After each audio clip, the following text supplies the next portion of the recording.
Cari telespettatori, siamo con Paola Damonti, che è Presidente del Consiglio Direttivo di Federconsumatori Veneto APS, e parliamo della diffusione del gioco d'azzardo anche online e che riguarda le persone anziane ma anche tanto i giovani.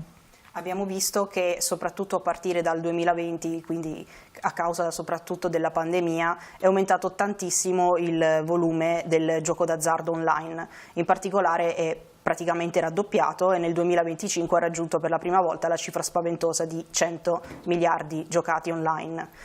Una cosa che abbiamo notato è che è un gioco che attira soprattutto i giovani.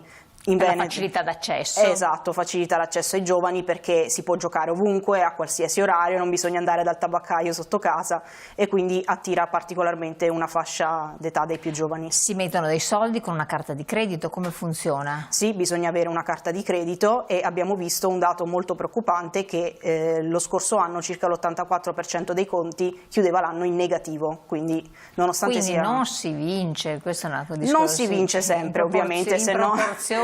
a quanto si gioca, vero? Esatto, se si vincesse sempre lo farebbero tutti, ma vediamo che si perde tanto anche nell'online.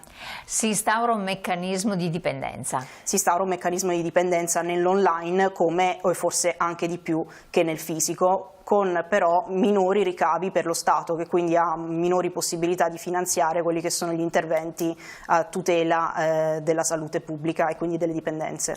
Le sedi da cui partono questi giochi online sono rintracciabili? Sì, teoricamente sì, poi sappiamo che esistono delle VPN, quindi c'è la possibilità per i giocatori di bypassare, esatto, di tracciare l'indirizzo IP. Che cosa consigliate voi come associazione di consumatori congiuntamente a SPCGL? Beh, noi consigliamo chiaramente di non esagerare quando si gioca online e anche fisicamente, e se ci si rende conto che si sta giocando troppo, quindi non si riescono a onorare gli impegni economici della propria famiglia o personali, di rivolgersi alle nostre sedi o allo SPCGL o al SERD. Ma cosa dobbiamo mettersi una sveglia per bloccarsi nel gioco?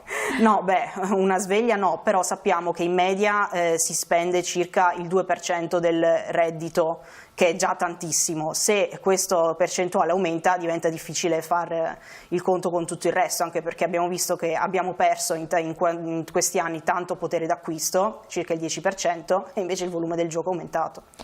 A volte diventa patologico in molti casi, come quando si cade nella patologia? Si cade nella patologia quando non si riesce a smettere, diciamo tutti smetto quando voglio, e quando invece questo quando voglio non arriva mai, e soprattutto quando ci sono delle ricadute pesanti non solo sulla propria vita personale ma anche sulla propria famiglia, è ora di dare un taglio. Ci sono i SERD che possono dare una mano. Esatto. E qui anche Federconsumatori. Anche Federconsumatori, soprattutto quando non si riescono a onorare tutti gli altri impegni. E sovraindebitamento. Esatto. Allora, grazie di questi consigli molto importanti e preziosi, grazie a voi di averci seguito, noi ci rivediamo presto.